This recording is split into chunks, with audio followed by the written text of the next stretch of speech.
اعوذ باللہ من الشیطان الرجیم بسم اللہ الرحمن الرحیم الف لام میم ذلك الكتاب لا ريب فيه هدى للمتقين الذين يؤمنون بالغيب ويقيمون الصلاة ومما رزقناهم ينفقون والذين يؤمنون بما أنزل إليك وما أنزل من قبلك وبالآخرة هم يوقنون أولئك على هدى من ربهم وأولئك هم المفلحون إن الذين كفروا سواء عليهم أأنذرتهم أم لم تنذرهم لا يؤمنون ختم الله على قلوبهم وعلى سمعهم وعلى أبصارهم غشاوة وَلَهُمْ عَذَابٌ عَظِيمٌ صدق اللہ العظیم۔ گزشتہ ان ابتدائی آیات سے متعلق کوئی مختصر سا ترجمہ اور کچھ بات عرض کی تھی کہ الف لام میم جو حروف مقطعات ہیں اس کی مراد کو تو اللہ تعالیٰ ہی جانتے ہیں، اور ذالک الکتاب یہ کتاب جو ہے لا ریب فیہ اس میں کوئی شک نہیں ہے، ھدی للمتقین اور یہ ہدایت ہے متقیوں کے لیے۔ ھدن ہادن کے معنی میں بھی لیا جا سکتا ہے، ھدن چونکہ مصدر ہے اور مصدر کبھی فعل کے معنی میں بھی ہوتا ہے اور کبھی اس میں فاعل کے معنی میں بھی ہوتا ہے، تو یعنی یہ کتاب جو ہے یہ رہبری کرنے والی ہے متقیوں کے لیے۔ اور متقی سے کیا مراد ہے تو یہ بھی عرض کیا تھا کہ ایک تو مراد یہ ہے کہ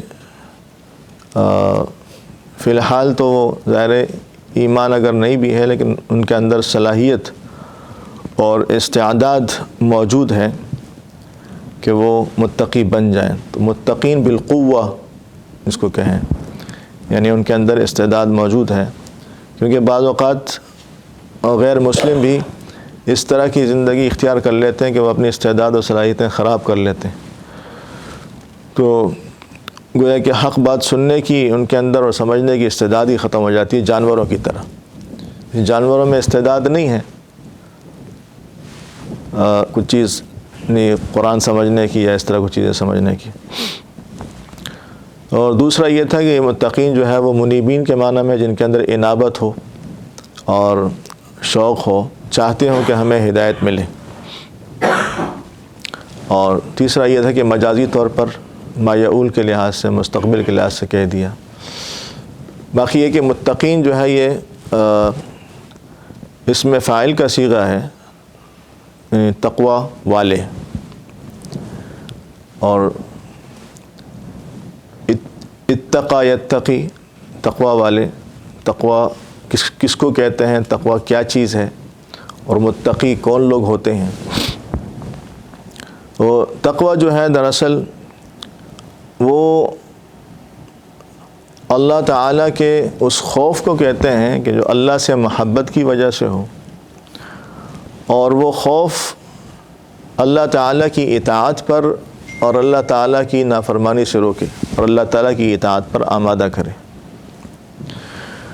اور دل کے اندر کی ایسی ایک کیفیت بن جائے کہ جب آدمی گناہ کے قریب جائے تو اس کو خوف ہو اور ڈر ہو اللہ تعالیٰ کا، اور اس گناہ سے وہ رک جائے۔ یعنی یہ نہیں ہوتا کہ اس کے دل کے اندر گناہ کا جذبہ پیدا نہ ہو۔ انسانوں کے اندر ظاہر ہے اللہ تعالیٰ نے مادہ رکھا ہے تو خیالات آتے ہیں اور گناہ کے جذبات ہوتے ہیں، لیکن وہ دل کی کیفیت ایسی ہو جاتی ہے اللہ تعالیٰ کی اطاعت کی، اللہ تعالیٰ کے خوف کی وجہ سے اور اللہ تعالیٰ کے محبت کی وجہ سے، کہ گناہ کا تصور کر کے بھی آدمی کو خوف لگتا ہے کہ یار میں نے اگر گناہ کیا تو ایسا نہ ہو کہ اللہ تعالیٰ ناراض ہو جائے، کیونکہ جس سے محبت ہوتی ہے اس کی ناراضگی کا ہر وقت خوف لگا رہتا ہے کہ ناراض نہ ہو جائے۔ تو اگر اللہ تعالیٰ سے کامل محبت ہو تو ہر وقت خوف لگا رہتا ہے کہ اللہ تعالیٰ ناراض نہ ہو جائے اور ناراض ہو کر میری زندگی بگاڑ نہ دے، اور کہیں ایسا نہ ہو کہ مجھے جہنم میں جانا پڑے۔ اب وہ جو اللہ تعالیٰ کا خوف ہوتا ہے وہ گناہوں سے بچاتا ہے انسان کو۔ حضرت عمر رضی اللہ تعالیٰ عنہ نے ایک مرتبہ حضرت ابی ابن کعب رضی اللہ تعالیٰ عنہ سے پوچھا کہ تقوی کسے کہتے ہیں؟ متقی کون ہوتا ہے؟ تقوی کسے کہتے ہیں؟ تو انہوں نے بڑا عجیب جواب دیا، کہنے لگے کہ آپ نے کبھی خاردار جس میں کانٹے ہوتے ہیں، آپ نے دیکھا ہوگا بعض اوقات راستے بنے ہوتے ہیں دیہاتوں میں، خاص طور پر جو حضرات گئے ہیں، تو دائیں اور بائیں طرف بعض اوقات کانٹے دار درخت یا پودے ہوتے ہیں، تو ان کے بیچ میں سے آدمی گزرتا ہوا جاتا ہے۔ تو کہا کہ کبھی ایسے راستے سے آپ گزرے ہیں کہ جس کے دونوں طرف کانٹے ہوں، خاردار راستہ ہو، اس سے آپ کبھی گزرے ہیں؟ تو عمر نے کہا کہ ہاں گزرا ہوں۔ کہا کہ کیسے گزرتے ہیں؟ کہنے لگے جب گزرتے ہیں تو اپنے کپڑے سمیٹ کر سنبھال کر، تاکہ کوئی کانٹا اس میں لگ نہ جائے۔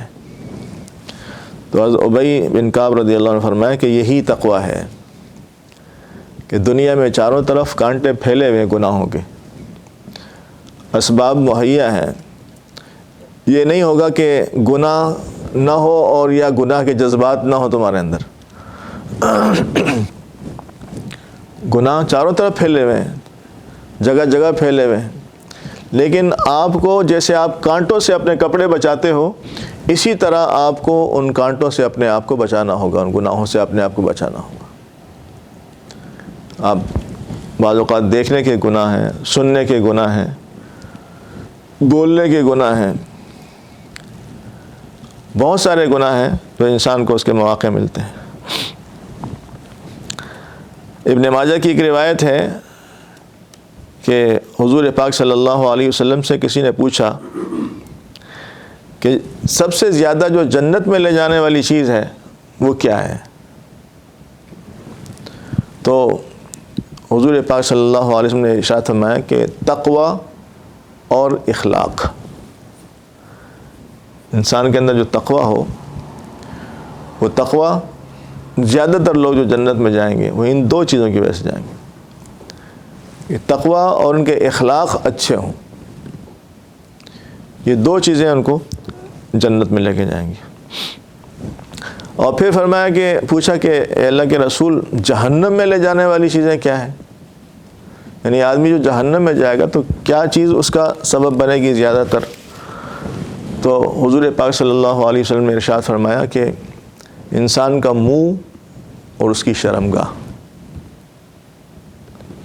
منہ اور شرمگاہ، یہ دو چیزیں ایسی ہیں کہ جو انسان کو جہنم کی طرف لے کے جاتی ہیں عام طور پر، کیونکہ بہت سارے گناہ آدمی زبان سے کرتا ہے، اسی زبان سے آدمی جھوٹ بولتا ہے، اسی زبان سے آدمی جھوٹے وعدے کرتا ہے، اسی زبان سے آدمی غیبت کرتا ہے، اسی زبان سے آدمی بہتان کسی پر لگاتا ہے، تو اس زبان سے بد اخلاقی کرتا ہے، بد اخلاقی کے بول بولتا ہے۔ تو یہ زبان ایسی ہے، کسی کو گالی دے رہا ہے، کسی کو سخت بات کہہ رہا ہے، دل کو مجروح کرنے والی۔ تو بہت سارے کام ایسے ہیں کہ جو زبان سے ہوتے ہیں۔ اس لیے فرمایا کہ مسلمان وہ ہے کہ جس کے ہاتھ اور زبان سے دوسرے مسلمان محفوظ رہیں۔ المسلم من سلم المسلمون من لسانہ ویدہ، مسلمان وہ ہے کہ جس کے ہاتھ اور زبان سے دوسرے مسلمان محفوظ رہیں۔ تو ویسے تو پورا جسم سے کسی کو تکلیف نہیں دینی چاہیے، لیکن ہاتھ اور زبان کا تذکرہ اس لیے کیا کہ عام طور پر آدمی تکلیف دیتا ہے کسی کو تو اس کی زبان سے تکلیف ہوتی ہے یا پھر ہاتھ سے تکلیف ہوتی ہے۔ اس لیے ان دو چیزوں کا تذکرہ کیا. اس کا مطلب یہ نہیں کہ آپ ٹانگ سے کسی کو لات ماریں, کہ یہ حدیث میں تو ہے کہ ہاتھ اور زبان سے نہیں تکلیف دینی چاہیے.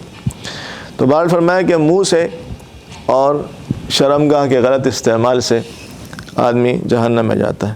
اس لیے ایک حدیث میں اور آتا ہے, حضور پاک صلی اللہ علیہ وسلم نے ارشاد فرمایا کہ من یضمن لی ما بین لحییہ وما بین رجلیہ اضمن لہ الجنہ, کہ تم مجھے دو چیزوں کی گارنٹی دے دو کہ غلط استعمال نہیں کرو گے. میں محمد الرسول اللہ تمہیں جنت کی گارنٹی دیتا ہوں. دو چیزوں کی گارنٹی تم دے دو, جنت کی گارنٹی میں دیتا ہوں. وہ ایک چیز تو دو جبڑوں کے درمیان, ما بین لحییہ یعنی زبان, اور دوسری چیز ما بین رجلیہ دو ٹانگوں کے درمیان یعنی انسان کی شرمگاہ. ان دو چیزوں کی گارنٹی تم دے دو کہ تم اس کو غلط استعمال نہیں کرو گے تو میں جنت کی گارنٹی تمہیں دیتا ہوں. کتنی بڑی بات ہے کہ رسول اللہ صلی اللہ علیہ وسلم خود جنت کی گارنٹی دیں. بہرحال اللہ تعالی ہمیں سب کو تقوی نصیب فرما دے اور ہمیں متقی بنا دے. تو اچھا جی, متقی بھی اس میں فاعل کا صیغہ ہے, تقوی والا. جیسے وہاں عابدن تھا تو وہ جو ثلاثی افعال ہیں اس میں عابدن فاعلن کے وزن پر آتا ہے, اور یہاں میم شروع میں جس مضارع میں یتقی ہے تو وہ یا کی جگہ میم مضموم لگ جاتا ہے.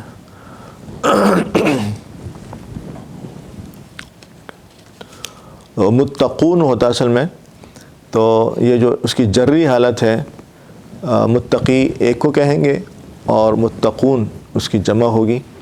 اور متقین جو جیسے مسلمون اور مسلمین تھا یا عالمین تھا, اس کی طرح متقین چونکہ لام حرف جر آ گیا ہے تو للمتقین ہو جائے گا, متقون نہیں کہیں گے یہاں پر. اب وہ جو متقی ہیں ان متقیوں کی صفات کیا کیا ہیں, ان کی علامات کیا ہیں, صفات کیا ہیں, کیا کیا چیزیں ان کے اندر پائی جائیں گی. تو الذین یؤمنون بالغیب, وہ جو متقی ہیں ان کے اندر پہلی صفت تو یہ ہوگی کہ وہ ایمان رکھتے ہوں گے غیب پر, وہ ایمان لاتے ہیں غیب پر. الذین یہ اس میں موصول ہے, عرض کر دیا تھا. یؤمنون یہ جمع کا صیغہ ہے.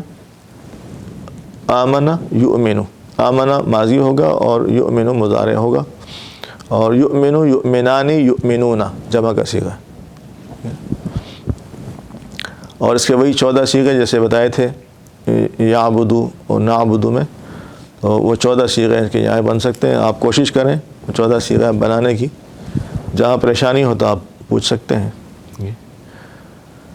تو وہ جو ایمان لاتے ہیں غیب پر, غیب غائب اردو میں بھی لفظ استعمال ہوتا ہے کہ جو چیز آپ کے سامنے موجود نہیں ہے اس کو غیب کہتے ہیں. یہ چیز مجھ سے غائب ہے, مجھ سے غیب میں ہے, مجھ سے پوشیدہ ہے. یا بعض اوقات وہ چیز سمجھ سے بھی دور ہوتی ہے کہ عقل میں سمجھ میں نہیں آتی. تو یؤمنون بالغیب یا یؤمنون علی الغیب, کہ غیب سے, غیب کے ساتھ وہ کہ ایمان رکھتے ہیں اور غیب کی چیزوں پر وہ یقین رکھتے ہیں, غیب کو مانتے ہیں کہ اس نے دیکھی نہیں وہ چیزیں لیکن وہ مانتے ہیں. پہلی چیز تو یہ ہوتی ہے, ان کا یقین اتنا مضبوط ہوتا ہے ان چیزوں پر. اصل میں شیطان جو ہے نا آدمی کو شک میں ڈالتا ہے, شک میں ڈال کر آدمی کو دین سے پیچھے کرتا ہے.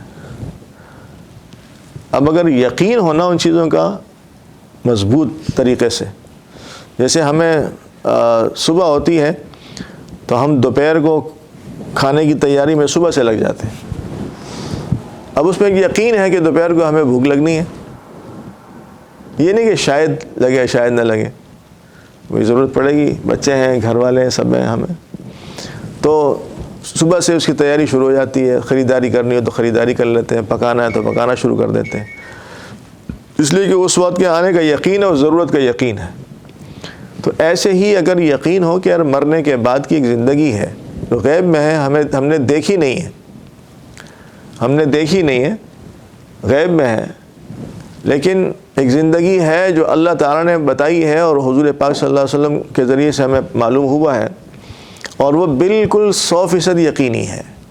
تو جیسے ہم دوپہر کے کھانے کے وقت کو یقینی سمجھتے ہیں اور اس کی تیاری کرتے ہیں، اور اپنی دوسری جو ہماری ضروریات ہیں ان کا ہمیں یقین ہے اور اس کی ہم تیاری کرتے ہیں، تو ایسے ہی ہم اس کو بھی لازمی سمجھیں گے، اور اگر ہمیں اس کا پکا یقین ہوگا تو اس کی ہم تیاری بھی کریں گے اسی طریقے سے۔ تو یہ جو متقی لوگ ہیں، ان کی پہلی صفت یہ ہے کہ الذین یؤمنون بالغیب، کہ یہ ایمان لاتے ہیں بن دیکھی چیزوں پر، غیب کی چیزوں پر، اور جو چیزیں ان کو سمجھ میں نہیں بھی آ رہی ان پر بھی یہ ایمان رکھتے ہیں جو اللہ تعالیٰ نے اور اللہ کے رسول نے بتائی ہیں۔ دوسری صفت ان کی کیا ہے کہ یہ کرتے کیا ہیں؟ وَيُقِيمُونَ الصَّلَاةَ، یقیمون بھی وہی یؤمنون جمع کا صیغہ ہے، اقام یقیم، ایک تو قام یقوم ہوتا ہے، یہ باب افعال ہے، اس میں شروع میں الف لگ جاتا ہے ایک اضافی طور پر، تو افعل یفعل افعالا کے وزن پہ، تو اقام یقیم اقامتا، اس میں اقوامہ ہے تو اقامہ بن گیا ہے۔ بہرحال وہ تعلیلات کچھ ہیں، کچھ بتا بھی دی تھی، کچھ مزید انشاءاللہ جہاں موقع ہوگا تو عرض کر دوں گا۔ تو یقیم، یقیمان، یقیمون، جمع کا صیغہ ہے۔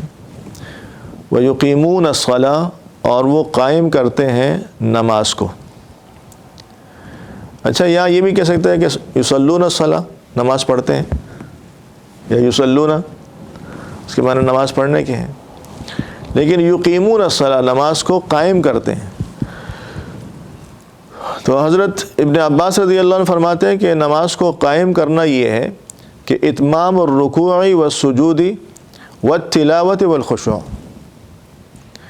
کہ نماز کے اندر رکوع، سجدہ، تلاوت، یہ سارے کام پرفیکٹ کریں، بالکل صحیح کریں، نماز سے متعلقہ ساری چیزوں کی معلومات رکھیں، اس میں کون سی چیزیں فرض ہیں، کون سی واجب ہیں، کون سی مستحب ہیں، کن کن چیزوں سے نماز ٹوٹ جاتی ہے۔ بعض اوقات نماز ٹوٹ جاتی ہے، ہمیں پتہ بھی نہیں ہوتا، تو وہ نماز کو قائم کرتے ہیں۔ نماز پڑھنے کی بات نہیں، بلکہ قائم کرنے کی بات۔ وہ جو تقوی والے لوگ ہیں ان کی دوسری صفت یہ کہ وہ نماز کو اہمیت دیتے ہیں اور بہت اہتمام کے ساتھ نماز پڑھتے ہیں۔ وَيُقِيمُونَ الصَّلَاةَ وَمِمَّا رَزَقْنَاهُمْ يُنْفِقُونَ، مما اصل میں من اور ما ہے، پہلے بھی عرض کیا تھا، من حرف جر ہے، اور ما یہ بھی الذی کے معنی میں ہوتا ہے، جو حروف وہ ہے الذی، الذی، اللذان، اللذین، اور اللتی، اللتان، اللاتی، اللواتی، اور اس میں ایک ما اور من، یہ دو لفظ بھی ہیں جو الذی کے معنی میں آتے ہیں، اس میں موصول کے معنی میں، ما و من و ایٌ و ایتن، یہ بھی ایٌ و ایتن، یہ بھی اس میں موصول کے معنی میں استعمال ہوتے ہیں۔ اس میں موصول ایسا ایک لفظ ہوتا ہے کہ اس کے بعد ایک جملہ ہونا ضروری ہوتا ہے کہ اس کا معنی اس میں سمجھ میں آ جائے۔ تو وَمِمَّا رَزَقْنَاهُمْ يُنْفِقُونَ، اور وہ لوگ یعنی تقوی والے، وہ جو ہم نے ان کو دیا ہے، مما رزقناہم، وہ ان میں سے خرچ کرتے ہیں، جو ہم نے ان کو دیا ہے، مما رزقناہم، یہ الذی رزقناہم، جو ہم نے ان کو دیا ہے، جو کچھ ہم نے ان کو دیا ہے۔ رزقنا یہ بھی ماضی کا صیغہ ہے، رزقا یرزق مضارع ہوتا ہے، رزقا، رزقا، رزقو، رزقت، رزقتا، رزقنا، رزقت، رزقتما، رزقتم، رزقتی، رزقتما، رزقتن، رزقتو، رزقنا، جو آخری صیغہ ہے جمع متکلم کا، رزقناہم، وہ ہم نے ان کو دیا ہے۔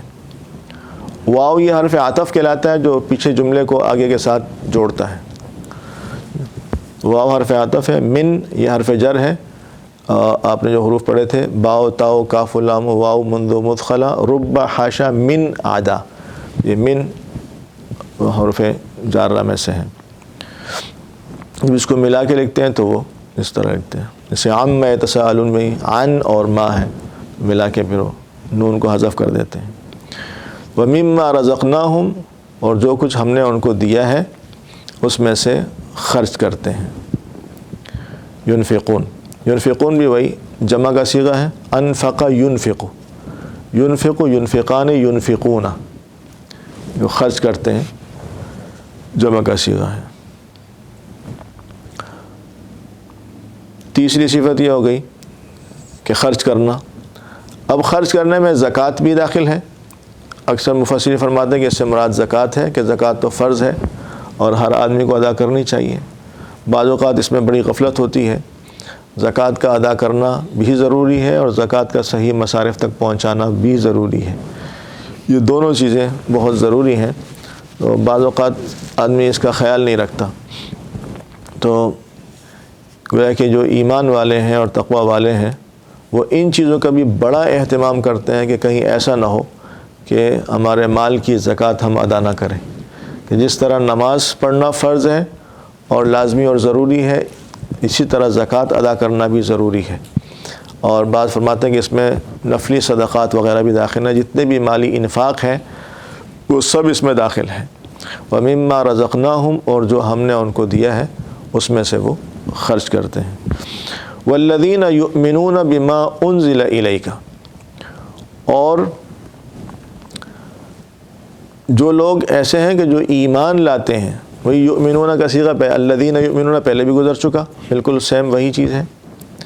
والذین یؤمنون، اور جو کہ ایمان لاتے ہیں کس چیز پر؟ بما انزل الیک، یا ما پھر الذی کے معنی میں ہے کہ جو کچھ نازل کیا گیا آپ کے اوپر، یعنی جو احکامات، جو اوامر، جو کتاب اتاری گئی ہے آپ پر، تو اس کتاب پر وہ ایمان لاتے ہیں، یعنی قرآن مجید پر. انزلہ اس میں انزلہ ماضی کا صیغہ ہوتا ہے. یہاں ایک چیز اور آپ کو بتاؤں کہ ایک ہوتا ہے معروف، ایک ہے مجہول.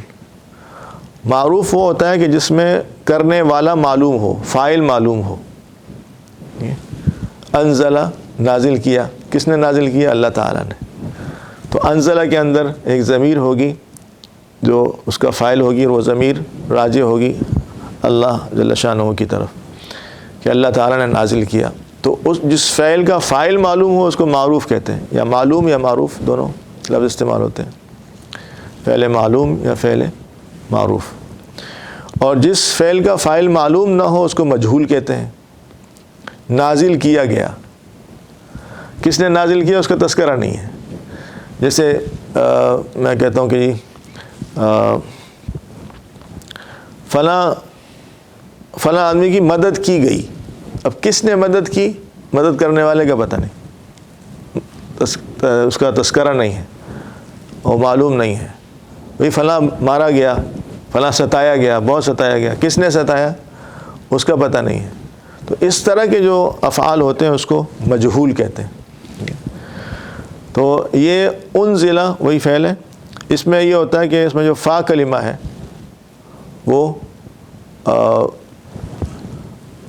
اس پہ پیش ہوتا ہے، ٹھیک ہے، مضموم ہوتا ہے.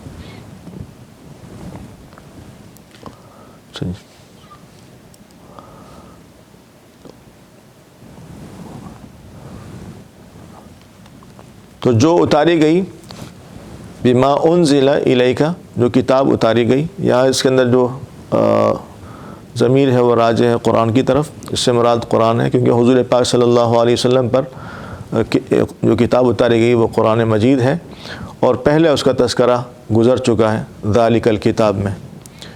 تو جب کتاب کا تذکرہ پہلے ہو چکا ہے، میں نے عرض کیا پہلے چیز کا تذکرہ ہوا ہوتا ہے تو پھر اس کے لیے ضمائر بھی استعمال کرتے ہیں، اس میں موصول بھی استعمال کرتے ہیں. وہ جو بندہ آیا تھا نا، وہ کل جو یہاں آیا تھا یا وہ رات اس کا انتقال ہو گیا، مثال کے طور پر بعض اوقات ہوتا ہے کہ یار وہ کل آدمی نہیں آیا تھا، رات کو ہمارے ساتھ کھانا بھی جس نے کھایا اس کا انتقال ہو گیا. تو اسی طرح پھر اس میں موصول کا اور ضمائر کا استعمال ہوتا ہے. تو کتاب کا چونکہ تذکرہ پہلے ہو چکا ہے تو آپ اسی کی طرف یہ ضمیریں ساری لوٹیں گی. والذین یؤمنون بما انزل الیک، اور وہ ایمان لاتے ہیں اس کتاب پر جو اتاری گئی. الیک اصل میں الا حرف جر ہے، الا کا، تو الا کا سے الیک بنا ہے. الا بھی اگر لکھتے ہیں تو اس میں یا بھی ہوتی ہے، تو الا حرف جر ہے، اور کا ضمیر یہ مخاطب کے لیے ہوتا ہے جو آپ پر نازل کی گئی.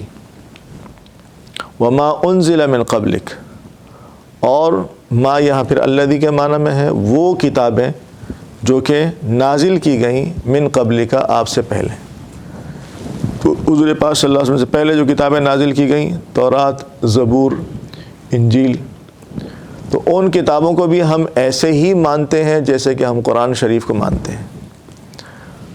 وہ بھی اللہ کی کتابیں ہیں اور اس پر ایمان لانا ضروری ہے، اور ایسے ہی ضروری ہے جیسے قرآن پر ایمان لانا ضروری ہے.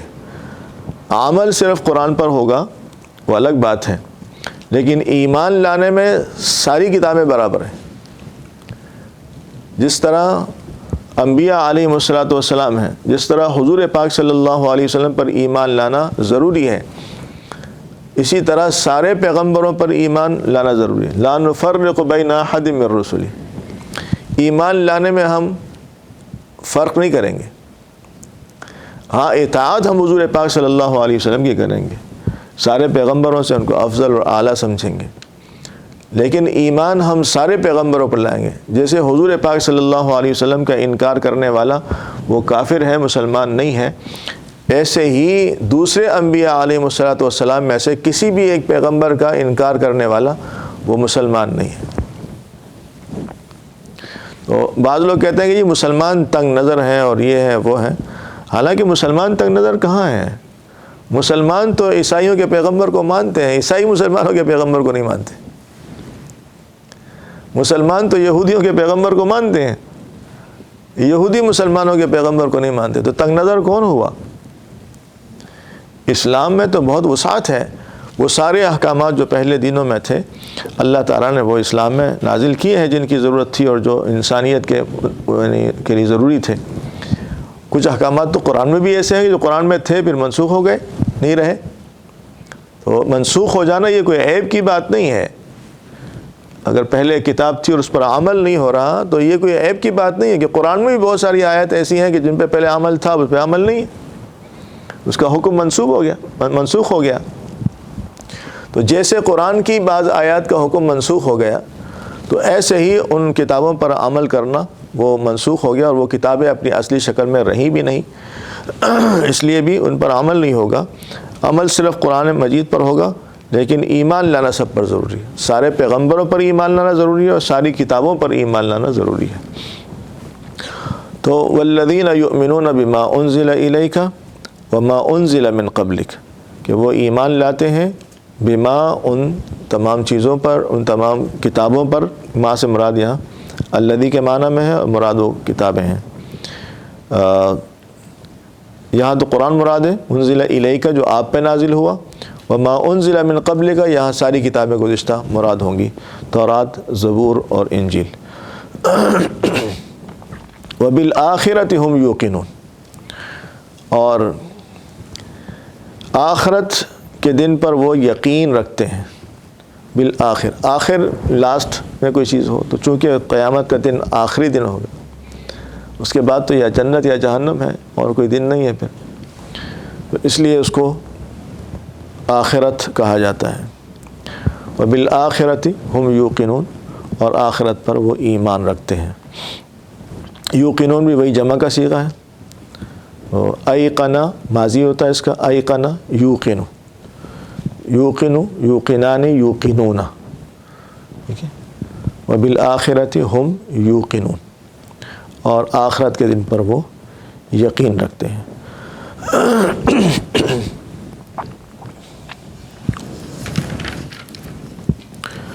یہ جو صفات گنوائی ہیں متقیوں کی، کتنی صفات ہو گئی؟ الذین یؤمنون بالغیب ویقیمون الصلاۃ ومما رزقناہم ينفقون والذین یؤمنون بما انزل الیک وما انزل من قبلک وبالآخرۃ ہم یوقنون. یہ پانچ یا چھ ہو گئے صفات. اگر اس کو ایک گنا جائے الذین یؤمنون بما انزل الیک وما انزل من قبلک تو پھر 5 ہو جائیں گی. الگ الگ کریں تو 6 ہو جائیں گی. اولئک علی ھدی من ربہم واولئک هم المفلحون. اولئک وہی اس میں اشارہ ہے جو آپ کو بتایا تھا پہلے, ھذا اور ھذہ اور ذالک اور اولئک جمع کے لیے. تو اولئک علی ھدی من ربہم, یہ اولئک بھی ظاہر دور کے لیے ہے, تو یہاں اس میں بھی ایک گویا کہ متقین کی شان بتانے مقصود ہے کہ یہ جو اوصاف ہیں 5 یا 6, یہ جن لوگوں میں حاصل ہو جائیں تو یہ بہت اعلیٰ درجے کے لوگ ہیں. تو اولئک علی ھدی من ربہم, کہ یہی لوگ ہیں جو ہدایت پر ہیں. اولئک یہی لوگ, یعنی بعض اوقات ہوتا ہے کہ ایک چیز دور ہوتی ہے لیکن اس کا ترجمہ قریب والا کرتے ہیں. اس کے بعض اوقات آسمان میں سب یہ ستارہ نہیں ہے, دور ہے لیکن اس کے اشارہ الفاظ یہ استعمال. تو یہ جو لوگ ہیں جن میں یہ ساری صفات ہوں, جن کا یقین ایسا مضبوط ہو, جن کی نماز بڑی خوبصورت ہو, اور جو سخاوت والے ہوں, کنجوس اور بخیل نہ ہوں. کنجوسوں سے اللہ تعالیٰ کو محبت نہیں ہے. ایک حدیث میں فرمایا حضور صلی اللہ علیہ وسلم نے کہ السخی قریب من اللہ وقریب من الجنہ, کہ سخی آدمی اللہ کے قریب ہے اور جنت کے قریب ہے, وبعید من النار, اور دوزخ سے دور ہے. اور البخیل بعید من اللہ بعید من الجنہ قریب من النار, جو کنجوس آدمی ہے وہ اللہ سے دور ہے, جنت سے دور ہے اور جہنم کے قریب ہے. اس کا ایک ریزن علماء فرماتے ہیں, اس وجہ بتاتے ہیں کہ جو کنجوس آدمی ہوتا ہے اس کو مال سے زیادہ محبت ہو تو وہ اس کا گمراہ کرنا آسان ہے, کیونکہ مال کی وجہ سے وہ سب کچھ کر لے گا. کتنے سارے لوگ ہیں جو مال کی وجہ سے قتل کر دیتے ہیں, کتنے سارے لوگ ہیں جو مال کی وجہ سے ایمان چھوڑ دیتے ہیں. تو یہ مال کی طلب جو ہے نا, اور اس کو جمع کرنے کا شوق, یہ ایک ایسی عادت ہے کہ جو کسی وقت بھی آپ کو کفر میں بھی لے جا سکتی ہے, کوئی بھی گناہ آپ سے کرا سکتی ہے. یعنی عجیب عجیب گناہ لوگ کرتے ہیں, ان کے تذکرے بھی مناسب نہیں ہیں مال کے لیے. تو بخیل آدمی کو گمراہ کرنا شیطان کے لیے بہت آسان ہے, اور سخی آدمی جتنے بھی گناہ کرے گا لیکن اس سے اللہ پاک کوئی ایسا کام کروا دے گا کہ وہ گناہ اس کے معاف ہو جائیں گے. تو یہ ایک بڑی صفت ہے صحابہ اکرام رضی اللہ عنہم کے اندر تھی. تو مال خرچ کرنے کی صفت, تاکہ مال کی محبت, مال خرچ کرنے سے ایک تو فائدہ یہ ہوتا ہے کہ مال کی محبت نکلے گی, اس لیے اپنے بچوں سے بھی صدقہ کروانا چاہیے. لیکن اس کو سوچتا ہوں کہ یہاں تو خیر مجھے نہیں پتا کہ فقیروں کا سلسلہ اتنا نہیں ہے, لیکن ہمارے یہاں پاکستان میں تو بہت ہوتا ہے. تو بچے کو پیسے دے کے بھائی اس کو دے دو, فلاں کو دے دو, تاکہ ان کی بھی عادت بنے, ان کی بھی عادت بنے. اللہ اکبر کبیرہ. یہ بہت ضروری ہے, بچوں کی تربیت کرنا ہر چیز میں یہ بہت ضروری ہے. اور اپنے بعض اوقات آدمی بہت سارے نیک کام کر رہا ہوتا ہے, اولاد کو پتہ بھی نہیں ہوتا, مر کے چلا جاتا ہے. تو ٹھیک ہے وہ اخلاص اپنی جگہ پر ہے, لیکن اولاد کو معلوم نہیں ہوتا کہ ہمارے ابا کیا کیا کرتے تھے, کس کس کی مدد کرتے تھے, کیا کیا کرتے تھے. جب بچوں کے ہاتھ پر ہوگا تو بچوں کو معلوم بھی ہوگا, اور وہ اس کے مرنے کے بعد بھی پھر کوشش کریں گے کہ ان لوگوں کا خیال رکھیں, ان غریبوں کا, یتیموں کا, مسکینوں کا, فقراء کا, بیواؤں کا. بہت سارے لوگ ہیں کن کن حالات میں رہ رہے ہیں ہمیں معلوم نہیں. اس لیے مال کا خرچ کرنا, یہ صفت انسان کے اندر پیدا ہو جائے. اور جو غیب کی باتیں ہیں ان پر ایمان لانا, کتابوں پر ایمان لانا, یہ ساری صفات. تو یہ جو لوگ ہیں اولئک علی ھدی من ربہم, یہ ہدایت پر ہیں. من ربہم, من حرف جر ہے, ربہم یہ مضاف مضاف الیہ, اپنے رب کی طرف سے. ہم ویسے وہ, یعنی ان کے اپنے رب کی طرف سے, لیکن ترجمہ صرف اپنے رب ہی کریں گے. تو اولئک علی ھدی، یہ ہدایت پر ہیں، یہی لوگ ہیں جو ہدایت پر ہیں، من ربہم، اپنے رب کی طرف سے، من یعنی سے کے معنی میں آتا ہے، وَأُولَئِكَ هُمُ الْمُفْلِحُونَ، اور یہی لوگ ہیں جو پورے کامیاب ہیں۔ اولئک، یہ بھی اس میں اشارہ ہے، اور صرف اولئک المفلحون بھی کہہ سکتے تھے، یہ کامیاب ہیں، لیکن جو ہم ضمیر لے کر آئے نا، اس میں تخصیص زیادہ ہے کہ یہی لوگ کامیاب ہیں جن کے اندر یہ صفات ہیں، جن کے اندر یہ صفات ہیں، یہی لوگ کامیاب ہیں، اور جن کے اندر یہ چیزیں نہیں ہوں گی تو وہ ناکام ہو جائیں گے، وہ کامیاب نہیں ہوں گے۔ میں ایک مرتبہ دوبارہ ترجمہ آپ کو سنا دیتا ہوں، اتنا کافی ہے۔ الف لام میم، اللہ اعلم بمرادہ، اس کی مراد کو اللہ تعالیٰ جانتے ہیں۔ ذالک الکتاب، یہ کتاب، یہی یعنی کامل کتاب کا بھی ترجمہ آپ کر سکتے ہیں، یہ کامل کتاب ہے۔ ذالک الکتاب، یہ کتاب، لا ریب فیہ، اس میں کوئی شک نہیں، لا نفی جنس ہے، کسی قسم کا کوئی شک نہیں، اگر کوئی شک کرتا بھی ہے تو اس کے شک کرنے سے اس میں کوئی فرق نہیں پڑے گا۔ ابھی اس میں کوئی شک نہیں ہے تو بہت سارے لوگ شک کرتے ہیں، تو کسی کے شک کرنے سے بھی اس میں شک نہیں پڑے گا۔ لا نفی جنس کا مطلب ہی یہی ہوتا ہے، جیسے لا رجل فی الدار، میں گھر میں کوئی آدمی نہیں ہے، کوئی ہے ہی نہیں، اب کوئی شک کرتا رہے، تو لا ریب فیہ ھدی للمتقین، یہ ہدایت ہے یا ہادن کے معنی میں رہبری کرنے والی کتاب ہے، للمتقین، متقین کے لیے۔ متقین کی تین قسمیں عرض کر دی تھی۔ الذین یؤمنون بالغیب، جو ایمان لاتے ہیں بالغیب، بن دیکھی چیزوں پر، ویقیمون الصلاۃ، اور قائم کرتے ہیں نماز کو، ومما رزقناہم ینفقون، اور جو کچھ ہم نے ان کو دیا ہے، ومما رزقناہم، جو کچھ ہم نے ان کو دیا ہے اس میں سے ینفقون، خرچ کرتے ہیں۔